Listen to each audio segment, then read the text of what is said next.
My name is Honorable Mustapha Dawaki. I'm from Kano State and I'm representing Dawaki Kudwara Federal Constituency in Kano State. What I can say, the process is really not too good for returning members because it was a process that delegates were elected. Ordinarily, the people that are supposed to elect the members go for primary election are supposed to be members of the ESCO in the respected wards, which have been taking care of them for a long period of time. So all our attention were with those people. Like in my own case, I have 30 wards, which I have 810 ESCO at the ward level, and I have 2 local government, which I have 54 ESCO at the local government level. So when you add the 2, apart from the statutory ESCO that have not been captured in the amendment of the Electoral Act, so and a delegate system of 5 people per ward, I have a total of 150 now. Even though in my own case, in 2019, my 2 local government unanimously endorsed me. There wasn't anybody contested with me. So in 2022 also, nobody contested with me. There was a unanimous decision by my stakeholders, and I was just affirmed to be the flag bearer of my constituency. But my speaker.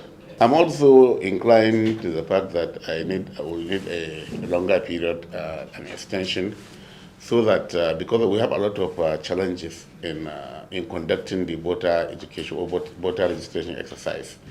We don't know the challenges. In some places, you have to also assist, the INEC, because, we know that the cost of logistics is very high. Initially, when in some places where there's no electricity, even if there's electricity, we know the power situation in Nigeria. So instead for them, like in my own local government, I have 4 registration centers. And these 4 registration centers, they go from one ward to another, spend 2 days. If there's no light, there's no way that they can conduct. So we have to buy a generator, we have to give them fuel to do the exercises. Otherwise, the entire period, even if you give them 1 year, they will not be able to finish. So, and in some cases, the network, we all know the platform to which we operate. Sometimes, even if you have the electricity, the connectivity is also a problem. So that's why we need more time. We are not going to finish it all, but I think we can substantially do something that people will be satisfied that there was a president of INEC to do such kind of exercise. The same reason that they have taken or to just give me an automatic ticket is the same reason or the same thing that I've done to them. I will continue doing what I'm doing because I put a lot of infrastructure in my local government in the area of road construction, in the area of water supply, in the area of agriculture, in the area of health, and in the area of sport, and in the area of empowerment, in the area of job creation, so many other things that I've done in my constituency. I may not be the best, but I'm proud today that if you go to my constituency, there's no a single main road in my town that is not tapped and followed by a solar street light. So we have all these things. When you come to the healthcare services, I constructed a brand new hospital in my second local government, which is 81 billion, which cost me almost 1 billion naira with the equipment. I also built a stadium, mini stadium that you can play any competition in my local government. As I'm talking now, Kano State is using my stadium because my local government is a metropolitan local government. It's not far away from the city. I've also influenced 5 federal government agencies. National Open University, which is the biggest and in Nigeria, not only in Nigeria, in Africa, as said by the former Vice Chancellor of National Open University.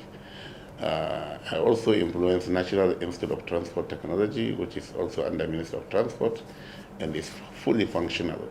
Diploma program, HND program, and also BSc program are also been taken care of.